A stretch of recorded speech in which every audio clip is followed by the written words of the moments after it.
أعوذ بالله من الشيطان الرجيم بسم الله الرحمن الرحيم وصلى الله وسلم على سيدنا ومولانا محمد ابن عبد الله وعلى آله حق قدره ومقدار عظيم سيدنا ومولانا محمد حبيب الله. Assalamu alaikum à tout le monde.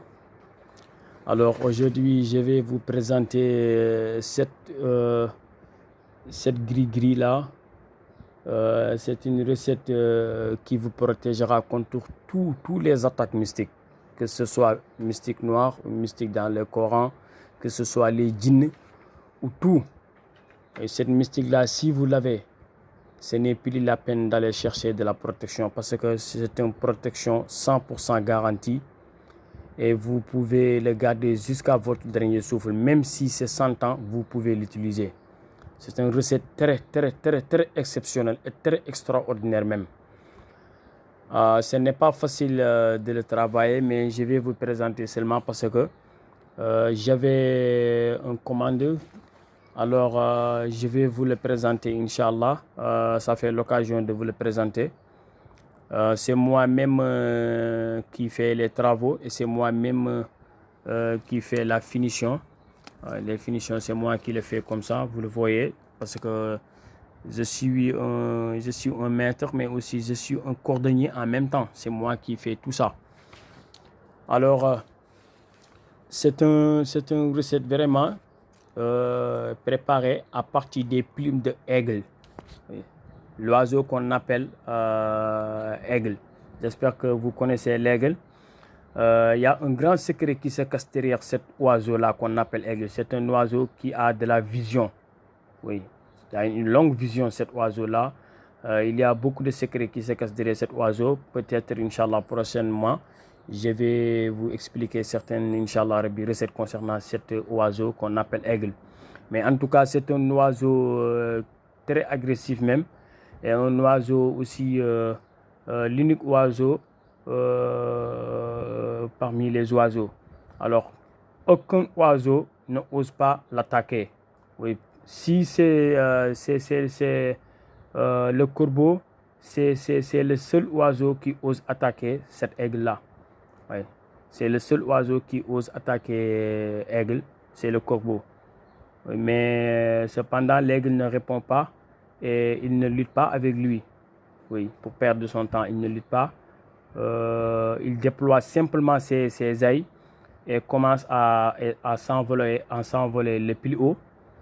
Et plus son vol est élevé, plus il est difficile pour le corbeau de respirer et le corbeau finit par tomber en raison du manque d'oxygène.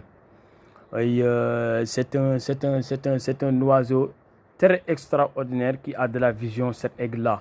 Alors, pour ceux qui veulent de la protection contre toutes les attaques et contre tout ce qui est mystique, ils peuvent, Inch'Allah, faire le commande à propos de cette recette-là qu'ils vont attacher, Inch'Allah. Alors, pour le faire, il s'agit juste d'écrire comme je vous le montre ici. Ce n'est pas du tout facile, ce n'est pas un travail facile. Il faut écrire Kun Bismillah ar-Rahman ar-Rahim wa sallallahu ala Sayyidina Muhammad wa ala alihi wa sahbihi wa sallam. Et après, vous allez écrire Hasbunallah wa Hasbunallah Hasbiyallah wa ni'mal wakilu. Vous allez l'écrire 100 fois. Hasbiyallah wa ni'mal wakilu. Cela veut dire juste Allah me suffit. Quel excellent protecteur. C'est ce que ça veut dire seulement. Oui. Et après, vous allez écrire aussi Waradallah alladhina kafaru biqaizihim lam yanalu khayra wa kafallahu mu'minina qitala wa kana Allahu qawiyyan azizan. Vous allez l'écrire aussi 100 fois. Waradallah alladhina kafaru biqaizihim lam yanalu khayra wa kafallahu mu'minina qitala wa kana Allahu qawiyyan azizan. Vous allez l'écrire 100 fois comme je vous le montre ici. Alors, ça veut juste dire Allah a renvoyé avec leur rage les infidèles sans qu'ils n'aient obtenu aucun bien.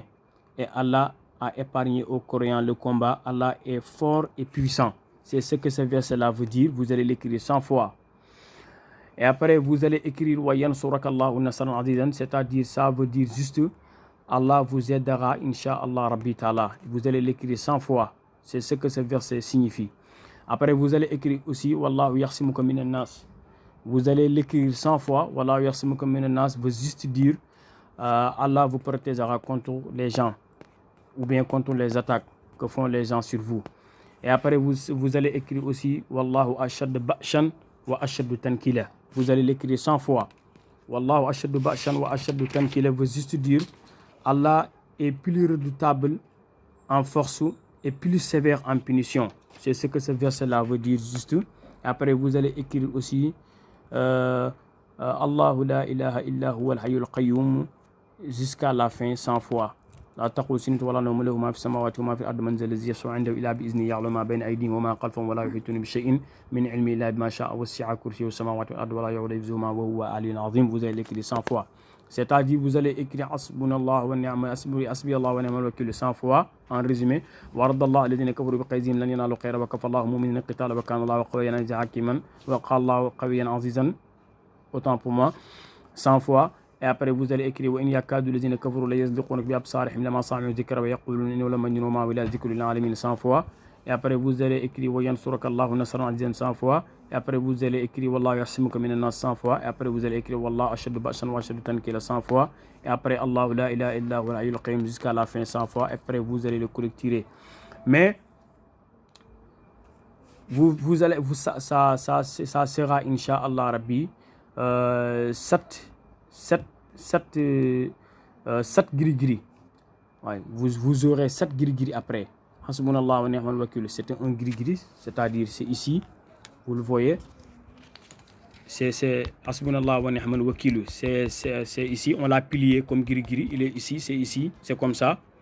100 fois. Après l'avoir écrit 100 fois, vous allez le plier sous forme de gris-gris. C'est ici. Hasbi Allah wa ni'mal wakil.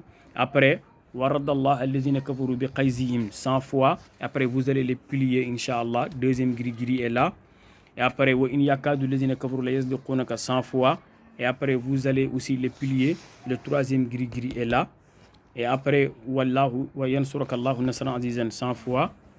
Le quatrième gris-gris est là. Vous voyez, le quatrième gris-gris est là. Et après, vous allez écrire aussi Wallahu yakhsimuka minan nas. Et le cinquième gris-gris est là. Vous le voyez. Et après, Wallahu ashadu ba'shan wa ashadu tankila 100 fois. Après, le sixième gris-gris est là. Et après, Allahu la ilaha illa huwa al-hayyul qayyum. Après, le septième gris-gris est là. C'est-à-dire que ça sera 7 différentes gris-gris. Vous le voyez ici sur cette recette-là. 1, 2, 3, 4, 5, 6, et voilà 7. Oui, ça sera 7 gris-gris. Et c'est comme ça, vous allez remarquer que c'est 7. Vous le voyez. Comme ça, vous allez remarquer que c'est 7. Voilà, c'est ici. C'est 7 gris-gris, comme ça. Et après avoir plié les feuilles, vous allez chercher, avant de les mettre ici, avant de mettre les gris-gris sur cette peau-là, vous allez chercher, comme je vous ai dit, vous allez chercher ceci, les plumes de l'aigle là, vous allez les chercher, Inch'Allah Rabbi, et vous allez enlever, Inch'Allah, les plumes là, c'est-à-dire ceci, et vous allez mettre ça dedans. Vous allez mettre ça dedans, de cette gris-gris, vous allez mettre ça, Inch'Allah Rabbi, et vous allez le couvrir avec un pot de mouton, Inch'Allah Rabbi, et ça sera un gris-gris de 7 crochets, Inch'Allah Rabbi Ta'ala, et vous allez le crocher sur vous. Inch'Allah Rabbi Ta'ala, plus que, tant que vos ennemis vous combattent, Inch'Allah Rabbi Ta'ala, plus qu'ils vous combattent, plus vous aurez, Inch'Allah Rabbi Ta'ala, de la réussite. Plus ils vous combattent, Inch'Allah, plus vous réussissez autant, Inch'Allah Rabbi Ta'ala, comme un aigle, Inch'Allah Rabbi Ta'ala, sans doute.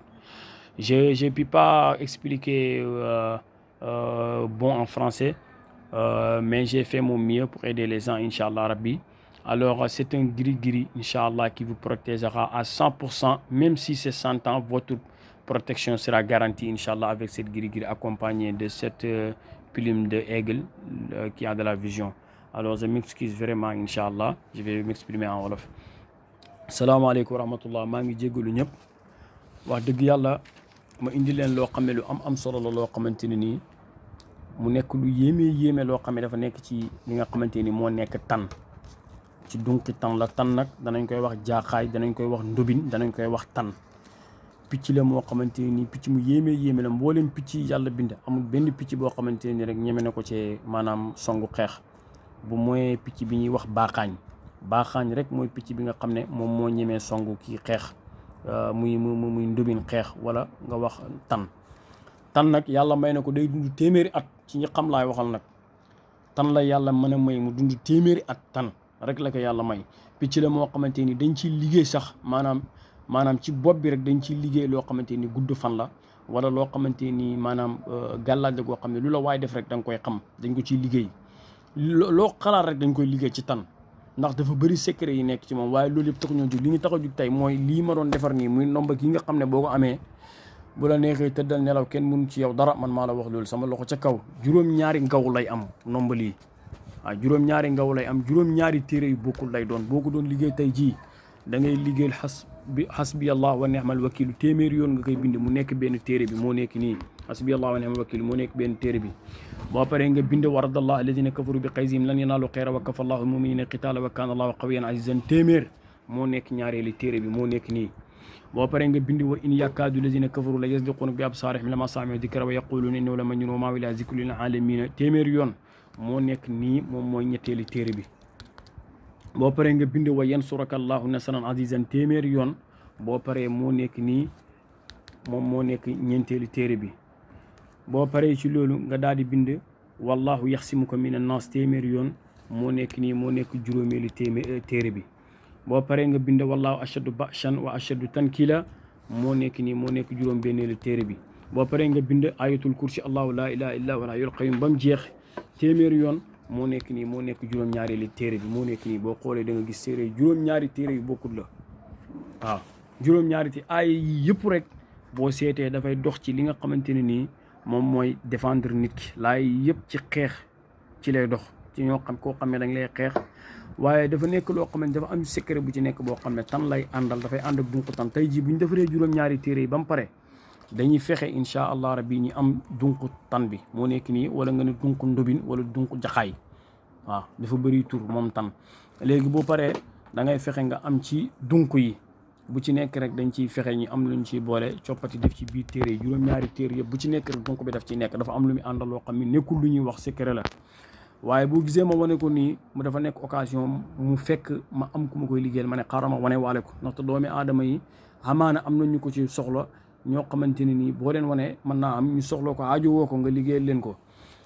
bu paree juróom-ñaari mbakkan juróom-ñaari gaw lay am moo nekk nii léegi tey jii nii boo ko liggéeyee ba pare da ngay fexe rek nga am dunku tan bi comme ni ma wax rek bu ci nekk rek nga coppati nga def ci téere yi ba mat juróom-ñaar rek incha allah rabbi taala nga jéem a nga ëw ko man maa ko ëw nii man damay ëw sëriñ laa waaye terew damay ëw ne sëriñ moom dafa war a toog rek yaafus damay ëw man maa ko ëw nii lu ñu ma doon liggéey loola maa ko liggéey ba mu pare nii maa ko ëw juróom-ñaari mbakkan lay am gis nga kii boo ko amee sëñ bi ba takk ko ba gaw juróom-ñaari ngaw yëpp lii ma lay limal nii yëpp bu la neexee tëddal nga nelaw gis nga lii di liggéey tëddal nga nelaw gis nga son noonu bu lay xeex maanaam waxuma bu lay xeex du mën ci yow dara rek yem ci de waaye féeg ñi ngi lay xeex rek say mbir di gën a jëm kanam xam nga lii di tan yàlla benn picc rek la def mu ñemee ko muy baaxaañ rek moo ñemee songu xeex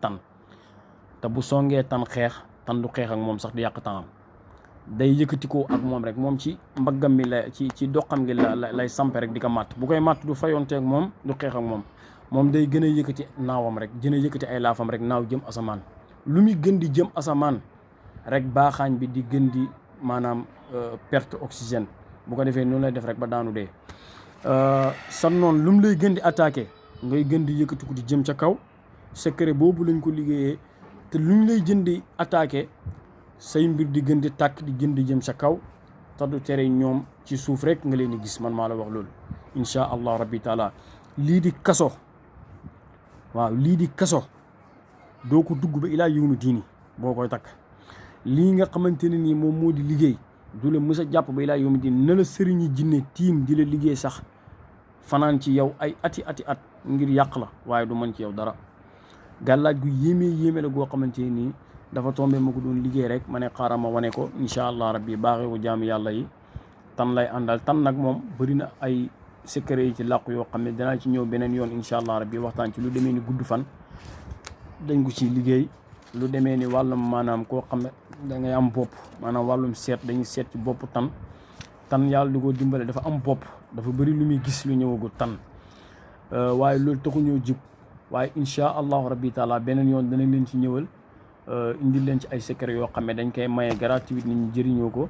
waaye bii daal nekkul woon nuñ doon maye ñu ngi jégalu waaye dañ ko wane woon rek pour wane ne ñu ngi koy liggéey incha allah rabbi ku ci bëgg mën la kaa liggéeyal moom daal boo ko amee ba tëj juróom-ñaari gaw yëpp wallahi lazim ku rep rek moo jug say mbir waaw te xeex gi ñu lay xeex sax dafay gën a neex ci yow ndaxte dañ lay xeex say mbir di gën a tàkk di jën ca kaw te duñ mën ci yow dara incha allahu rabbi taala ci kaw ca kanam rek ca nga jëm bu soobee yàlla yonent bi ñu ngi jégalu bu baax wasalaamaaleykum wa rahmatullahi wa barakaatu.